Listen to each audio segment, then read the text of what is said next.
let's go to the college football playoff rankings for this week. Jim, I wasn't ready.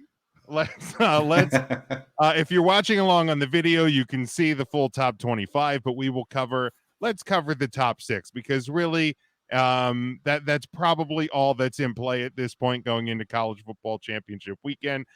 Georgia 1, Michigan 2, TCU 3, USC 4, just on the outside, Ohio State 5, Alabama 6. The top 4, I don't think there's any surprises there, right? No, right. not at all. I'm surprised that the committee committed to the Pac-12 that way, but then I also remember that that's a Big Ten team. So that made me get it right. I mean, did you think that there was a chance that Ohio State was still going to be above USC? Oh, there's no way in hell. After Saturday? There's no way in hell after Saturday. Devin is asking the right questions. What's he saying? Uh-oh. Yes. Thank you, Devin. That is because a great question. How the hell is Penn State 8? I was getting there, Devin. Chill out. Yeah, let's dig into this because I think there's a lot to talk about. We can go rapid fire through most of championship. 5 through 11 is just ugly. Ohio State, Bama, Tennessee, Penn State, Clemson, Kansas State, Utah round out your top 11. Being Penn State at 8 is right. I get it, and I'm not banging on Penn State, but here's the question: if not them, who? Anybody else with a resume, EJ? What the fuck? I'm asking the question: who with a resume? Who has a resume? I got a number of SEC teams that would beat the shit out of Penn State now. Who would you put there in that spot?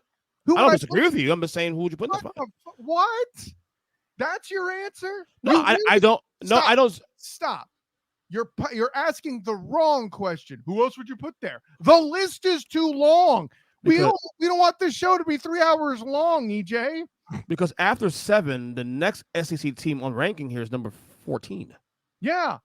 And I think as much as LSU's been overrated, I think they're a little they're punishing for big losses. I get that. Really big losses, especially on Saturday. Yeah, great. Except when you get to Clemson. You can't have that shit both ways. Would you rather Clemson 8 than Penn State? Don't be a smart ass. I'm asking. I'm being serious. I'm being serious though. Well, no, you're not. You're trolling. No, I'm being serious. If not Penn State, which I agree with you. What's frustrating me now is you're trying to trigger me, and no, it's working. No, because honestly, I rather see Utah there. Oh, stop. Really? I wouldn't have been surprised if they put Utah there just to have kind of a safety net to launch Utah into 4th if they beat USC. Oh, no, right. You can't be serious. But I wouldn't have been surprised if they here's did the thing, fellas, that we need to appreciate here. Parity's arrived in college football, guys. Oh, we've had this conversation on this show, and I've talked about it many times on the Steam of the Game podcast as well. Bing! Including today's recording with Matt Murschel of the Orlando Sentinel, who I spent a good amount of time with. Gus Malzahn has said it to my face. 2 questions I've asked when I'm at press conferences covering UCF for the Black and Gold Banneret as well, just so I can get everything in there. But the punchline is, thank you for parity. That's cute. We live in a world where the committee has to acknowledge UCF so much they're only 1 spot down to them at this point. Me, what I see here, Kyle, is this stuff with Penn State at number 8, and I'm not even saying that they should be there at all. But what they're doing is trying to set it up for Ohio State to slip back in there if TCU and or USC slips up. You're only furthering my point then, my good friend. Ohio State's resume is trash. Today, I agree 100%. Alabama and Tennessee both have better cases at 5 and 6. Not according to ESPN, though. I don't damn about ESPN. They've been wrong for years. That's how I got into podcasting. I know. I'm the injury to Hooker hurts Tennessee. Let's be honest. In a world where Carnell Jones was able to get into the playoff, the very first playoff, don't talk to me about injuries, Jim. Have you seen Joe Milton play? No. Okay. Maybe watch more Big Ten football because I funny thing here. No thanks. That's all. The bottom line is this, though. The story tonight really is about the top 4. But the top 4 here, the order, not surprising. We all said this. We all said this is the top 4. 5 and 6 is the conversation here. 5 and 6 is really the conversation tonight. Well, because and I mean, the fact that the ACC has this many teams ranked is another conversation. Get the out of here with NC State in the top 25. North Carolina being ranked as complete horseshit. Mm-hmm. Hey, real quick, you see number 13? You know what? Let's put Florida State cares about 13. Jim, be nice. Florida State cares about 13. I do. I'm a person. You want to know who I think should be 8th and ahead of Penn State? Florida State, bitch. There you go. There, you happy now? Don't get me Woody right now. Shit. Yeah, we're not watching Toy Story. That's wait, you like basketball too? White men can't jump. That's the only one I want to hear you talking about Woody, bitch. Clemson was what last week? There was 8, right? Yeah, they dropped 1 after losing to South Carolina. So let me get that straight. By the way, it's a top 20 team now, Jim. Well, that's true. That's true. Perry's here, buddy. Allegedly. And there's a lot of alleged teams in this top 25. Yeah, it's safe to say that this is a 7 down is no chance. Tennessee has no chance of getting in. Penn State no chance of getting in. Clemson no chance. That's over, right? 0. Yeah, 0% chance. Because I mean, okay, like let's be honest. Like Clemson is the only one of those teams that plays a game, but I still don't see them launching that high, even if one of the top 4 teams. And Matt, your point you made last week about Clemson getting in. Remember the whole Alabama case? What if Alabama, get these things happen? And the case you made, and I gave credit to my podcast last week too, is that Clemson's the one team that could have made things weird if they did their job, but they didn't do their job. So. Or Oregon. I mean, if Oregon had done their job, correct, beat Oregon State and then beat USC, then that's probably an easy decision for the committee. I feel gypped. I want that USC Oregon game, frankly. I do too. So let me ask Jim's Utes, but I still blame you. Anyways, let me ask you guys this: one loss. I'm not. Look, I hope TCU wins on fucking Saturday just to end this fucking charade. But if who they playing on again? On Kansas State, right? Thank you. Ooh, that's still a toughie. They lose on Saturday. 8th before Penn State. Yeah, I would agree with that. I'm totally with you, 100%. TCU, one loss TCU versus one loss Ohio State. Who the committee's going to pick, you think? Give me TCU. They'll probably pick Ohio State, but TCU has a better record or a better resume. Schedule. Their resumes ranked more. They said it on the show tonight that their strength of schedule is even higher than Michigan or Georgia. So and I feel why like would a one-loss TCU team not get in? And now, if they get blown out by Kansas State, then I can see them out of the top 4. But if they lose by it's a one-score game, I don't see TCU dropping out of the top 4. Yeah, USC is the number 1 here, and I think that's why the committee moved them up to 3 to make sure they're snug in there. USC is the number 1 here. I think also too because TCU was ahead of USC last week. So like I don't like. And TCU won impressively. Not that Iowa State's a impressive team, but they dominated them. One time Ohio State's beaten a cupcake impressively. Maryland, Northwest. I'm not pounding the table. Nobody is really, but I'm adding to the point though, gentlemen. Style points don't. We get told style points matter, and they don't. But if TCU would have won by 1 and USC winning by the wide margin that they did against Notre Dame, I think there was a possibility that USC could have jumped TCU into the 3 spot. My point being, with Ohio State doing the same to Maryland and Northwestern, they're still 5. Let me ask this: is there a case where Bama be higher than Ohio State? Yeah, sure. Yeah. Okay. Right. Yes, and the only reason being is because it has nothing to do with Alabama. To me, it has everything to do with Ohio State. You've had opportunities in your schedule where you haven't looked impressive throughout the season against bad teams. And then you're a 9-point favorite at home to close out the season, and you get your asses handed to you. Correct. Like you didn't lose by a field goal. You gave up 250 rushing yards in the second half where you scored 3 points. It was by Heisman Trophy candidate. So are you saying the two? No, it wasn't. Blake Corum played 1 snap in that game. So you're saying like Donovan Edwards. It wasn't even Blake Corum. So you're saying? Oh no, I said JJ McCarthy. EJ talked over me completely rude. I'm sorry. Yeah, go ahead. I was joking. No, you tell him. Go ahead. Sorry. No, I'm saying you're saying, Jim, the 2 close losses to Alabama has more value than the 1 big loss Ohio State has. Yes, because what's the 2 scenarios if Ohio State gets into the playoff? You're either going to play Michigan again. Well, we know what just happened there, or you're going to play a Georgia team that's the defending national champion, has been in first place most of the year. Right. What about Ohio State tells you that they have a chance to win in those games? And I understand previous years and whatever, but like Alabama, there's at least a question. Ohio State, we know the answer. But is there a quality win on Bama's resume? But you can go to say that. What's Ohio State quality win? That's a whole honestly. Okay, so based on but Kyle, we don't agree the rankings here. But based on the rankings, number 8 Penn State, number 21 Notre Dame. You're not going to be here. I've already called you out on it from your CFP ranking invitation last week with your goddamn top 10. Now you double down on bullshit. They do the same. I'm not going to let them get away with it either. Fuck that. That is not why I'm here. Saying. But that's the argument they're making here is that the Penn State and the Notre Dame argument is better than what Alabama's done this year. That's all I'm saying. You know, and see, this is the one thing for a while that the CFP was getting right. Hell, that's the whole reason, in my opinion, the talk for the CFP started.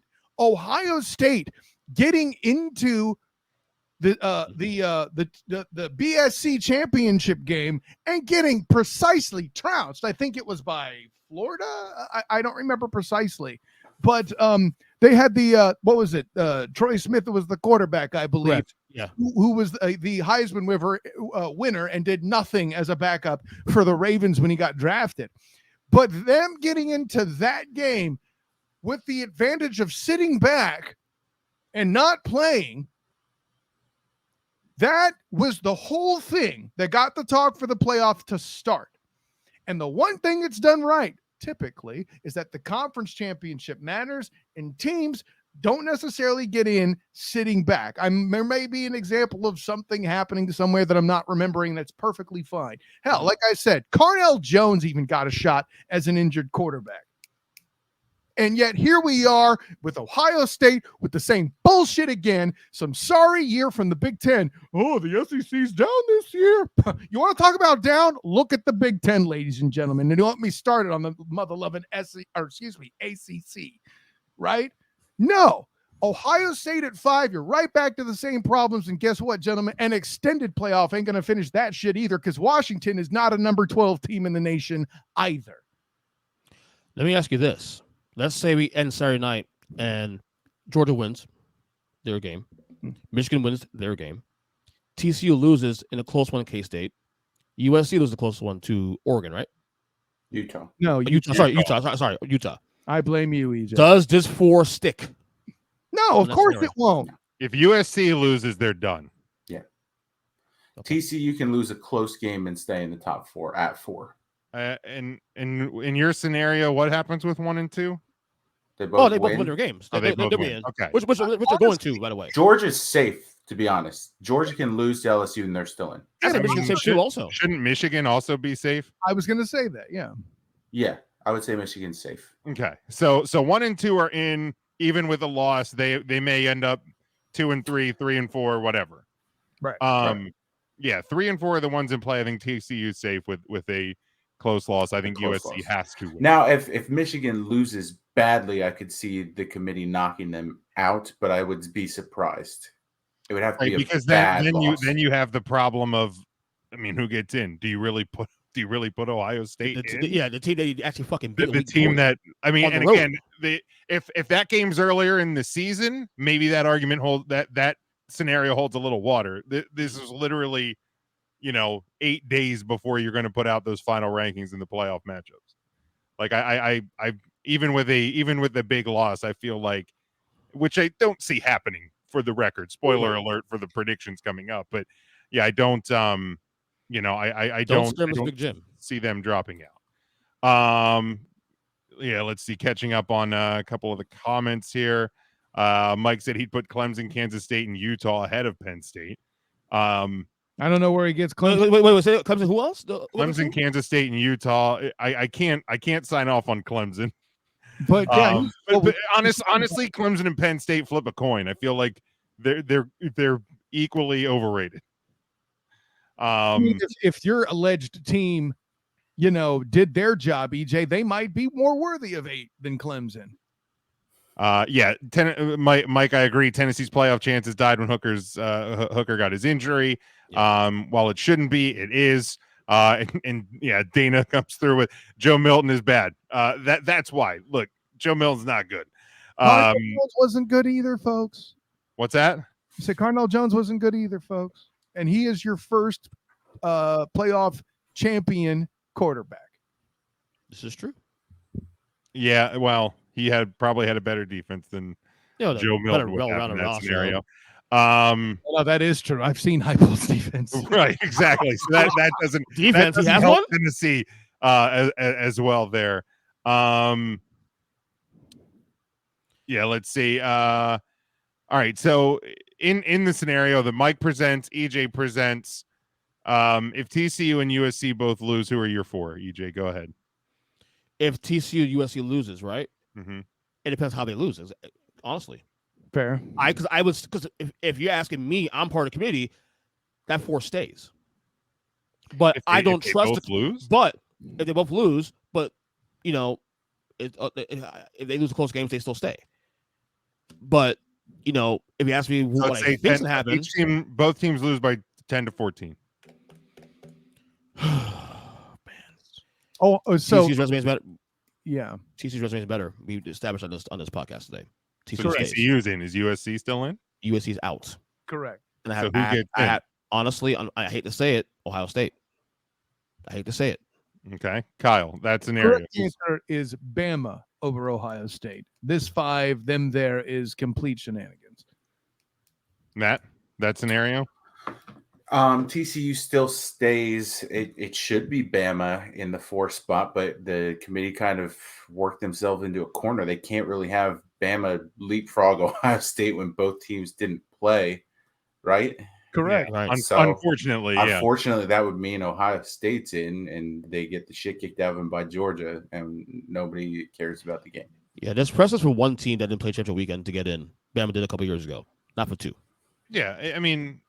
It can happen. I mean, I would have Bama, but I would have had Bama above Ohio State this week. So, but I agree with the point that, and this is what I said before the rankings even came out, that the rankings that we see tonight are setting the stage for there shouldn't be a lot of surprises if everybody does their job this weekend.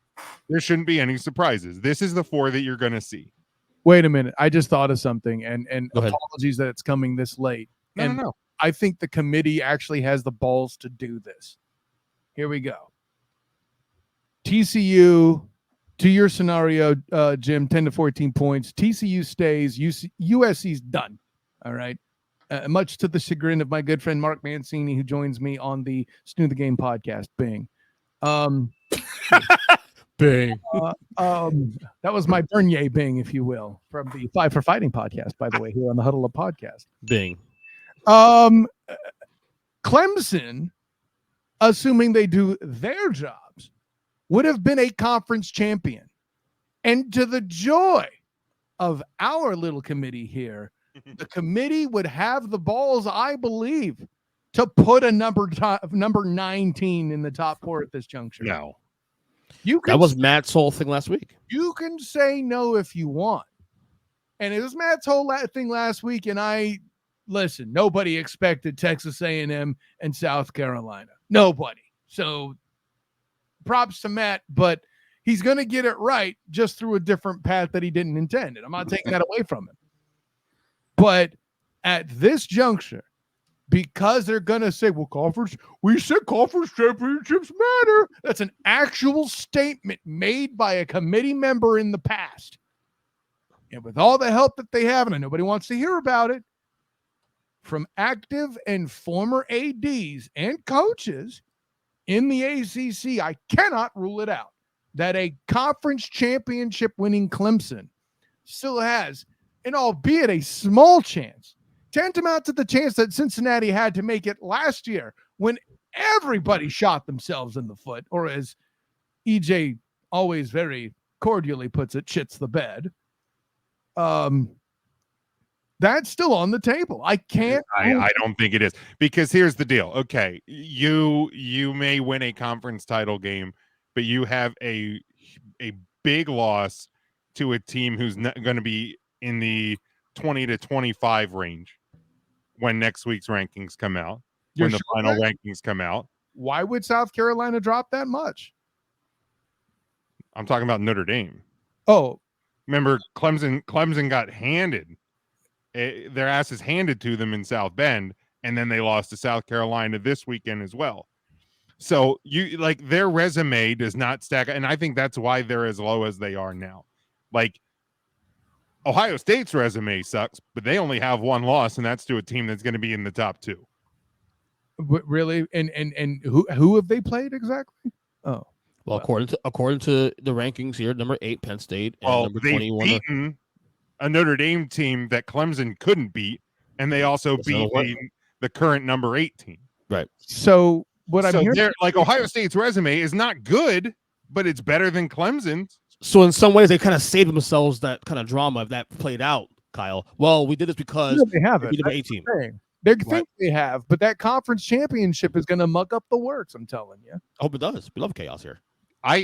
You can write this down and I'll play the clip next week if you want me to. Well, you will want me to. But Clemson could win by 20 plus, and they won't get any higher than 7. I'm not going to clip it because I hope too much that you're correct. I really do. I don't want this to happen. But these scumbags have done it before. And yes, I'm saying scumbags. To Kyle's credit here, sorry to interrupt. No, go for it. I feel like Clemson only dropping one spot kind of puts that scenario in play. You're correct. If they had dropped more, and they should have dropped more after losing a game, then I would say no way that they make it. We have never seen in any scenario a five spot swing from one week to the next, especially this right. But the justification can be there that if they win their conference championship big enough, and one of those 3-4 team loses big enough that we could see that. I could see them making that. Okay, so how big does saw a G5 team in the top 4, and yet. So here's a question though. The 2 spots behind Clemson in this scenario, the 2 spots behind Clemson are playing teams 6 and 7 spots ahead of them. So if 3 and 4 lose, wouldn't the conference championships by Kansas State or Utah hold more water than Clemson's defeat of number 19 South Carolina of number 23 North Carolina? Look at how many ACC teams are represented. Casey has 2 Look losses. how many Pac-12 teams are in there. That's also a fair point. But both and are above North Carolina and North Carolina State. Both are 2 losses, right? K-State and Utah, 2 losses. Yeah. Man, that Florida loss week 1 looks fucking bad. Looks so bad now for Utah. Can you imagine if they won that game? That's the other problem. But that's my point. Is if you're going to jump Clemson 5 spots, why not jump Kansas State 6 if they win? I think the only team they could jump or would knock out would be USC. I think even if TCU loses, Clemson wins big. Clemson's not getting in over TCU. There's no way they do that. It would have to be USC losing handily to Utah, and I don't think Utah would have enough juice to jump over in this scenario, winning Kansas State and a winning Clemson. Kansas State has 3 losses, but here they are. To Tulane, who is currently top 20 ranked. 18. To TCU, we know where they are. Mm-hmm. And to a now defunct, for all intents and purposes, Texas team. So Kansas State has still in the top 20, though. Right. But Kansas State has 3 losses already. So that's going to negate them leapfrogging anybody. So that answers your question on that front. Mm-hmm. But then again, Ohio State has the 1 loss. That's a quality loss to number 2. So at the end of the day, the committee's going to have hard up for Ohio State anyway. Quality losses mean more than bad wins. Yeah, I mean, I'm still. I don't like the committee, but I will and maybe I'm changing my lock of the week and getting it out early, but there's no way Clemson has a fucking shot of cracking the top 4, no matter what happens on Saturday. I mean, listen, don't let your Dabo hatred cloud your judgment here, too. By the way, don't let your love for the Utes muck up the rotation either. They have 3 losses, one of them to Florida, killing them, right? So the scenario you're talking about, we're back to a 3-loss team leapfrogging. I mean, again, I get it, and I don't actually think that Kansas State or Utah have a chance. I think Clemson has just as zero chance as those teams do. But they won't have a 3rd loss, Jim. That's what Doesn't you're matter. missing. You can say it doesn't matter all you want. That doesn't make you right. End of the day, it's Clemson and Alabama in discussion because the committee has a hard on for those 2 schools. They can't put Alabama above Ohio State now at this point. Right. They won't. And they won't. Also, and here's another question. I know there was a lot of debate with sports shows in the past few days about who should be number 1, Georgia or Michigan. Do you also think that part of the play, small part or not, for putting Michigan at 2 instead of Georgia is if 3 or 4 loses and falls out and Ohio State does get in at 4, you don't get that rematch right away because of how big the blowout was this weekend? I think it's just that Georgia is the better team. And the better resume. And the schedule also, too, like I said, that Georgia has the Michigan. Anybody who thinks Michigan should be 1, it's called recency bias. Yeah, exactly. That's just a bad call. It's Georgia. Let's stop the noise. Yeah. Sorry, I mean, Jim. I think no. I'm not. I have Georgia as my number 1 as well. Yeah. But I think if you look at the resumes, it's closer than you think.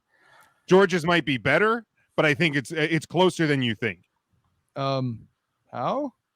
How many close games did Georgia have? Let's be honest. The Missouri game. That's it. That's it. Are you sure? I remember the Missouri game was the close one. The Florida game was close, but that was a rivalry piece. But I could also come back with Maryland on the Missouri game and the Kentucky game are the only that are within 10 points. And Kentucky has lost only to a crap ton of really good teams. Kentucky had one of, if not the toughest schedule in the damn nation. And that Kentucky game, actually, they were pretty much ahead. They were pretty much in control of that game most of the way. So, I mean, yeah, those are the only ones that I mean, that game correctly. Again, I have Georgia as my 1, but yeah. I don't think resume. I mean, we're also just saying. I mean, if we're going to talk about close wins, Illinois. That Illinois. So I think that knocks Michigan win by Michigan down a little did not bit help. more in terms of strength of schedule. Georgia had a 35th hardest schedule this year versus 54 for Michigan. So that means anything.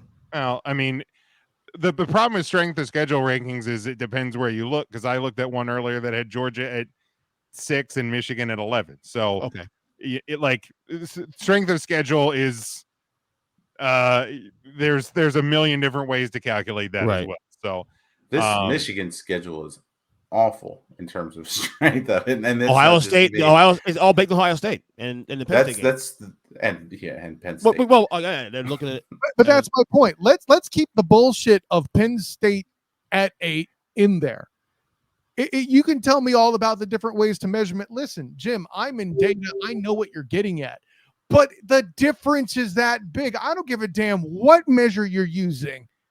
It's that big a difference in Georgia's favor. That's what I'm telling you. It's closer than I think. Nobody. I love you, but it's not. All right. We will see.